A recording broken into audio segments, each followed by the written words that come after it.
बिस्मिल्लाहिर्रहमानिर्रहीम। अस्सलाम वालेकुम। कैसे हैं आप सब लोग? उम्मीद है आप सब खैरियत से होंगे। अल्लाह ताला आप सबको अपने हिफ्ज़ ईमान में रखें, आमीन। आज हम आपको बनाने सिखा रहे हैं खुबानी की चटनी।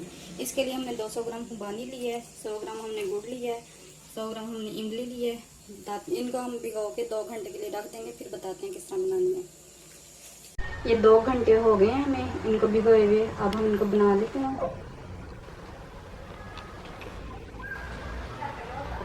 ये 1 टीस्पून हमने काला नमक लिया है, 1 टीस्पून हमने सुरख मिर्च लिया पीसी हुई, 1/4 टीस्पून हमने ऑरेंज कलर लिया है, 1 टीस्पून हमने ज़ीरा पाउडर लिया है। ये पहले हम गुड़ का पानी डालेंगे, इसको छान लेंगे।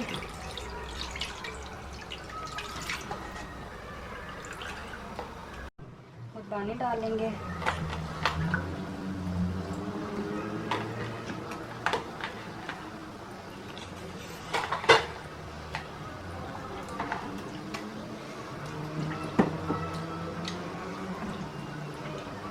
इमली का पल्प डालेंगे।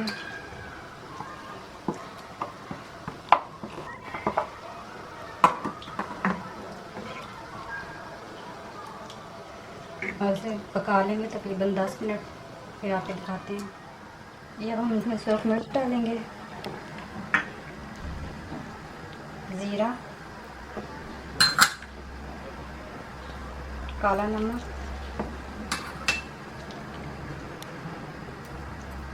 Orange colour. इसे पकाएंगे थोड़ी देर और, फिर इसे ग्राइंड करेंगे।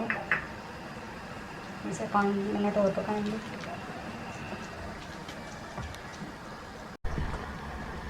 ये पकते हुए तकरीबन 5-10 मिनट हो गया। हम इसे ग्राइंड कर लेते हैं, फिर आपको दिखाते हैं। ये हमने ग्राइंड कर लिया इसे। अब इसे 5 मिनट और पकाएंगे, फिर हम इसको फ्लेम को ऑफ कर देंगे। ये देखें,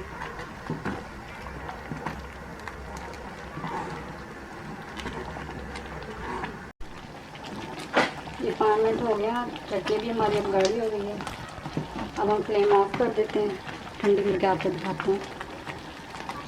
ये हमारी चटनी ठंडी हो गई। अब हम आपको डिश आउट करके दिखाते हैं। ये हमारी खुबानी की खट्टी मीठी चटनी तैयार है। आप इसे कई महीने तक रख के खा सकते हैं। अगर आपने इसे ज़्यादा महीने रखना हो तो इसमें 2 टेबलस्पून सिरका डालें। मैंने नहीं डाला क्योंकि हमारी ज़्यादा यूज़ होती है, जल्दी ख़त्म हो जाइए। आपने अगर ज़्यादा देर रखनी हो तो 2 टेबलस्पून सिरका डाल लें। और प्लीज़ आप इसे ट्राई करें और बताएं आपको हमारी रेसिपी कैसी लगी। मिलती है नेक्स्ट वीडियो में। अपना ख्याल रखिएगा, दुआ में याद रखिएगा। अल्लाह हाफिज़।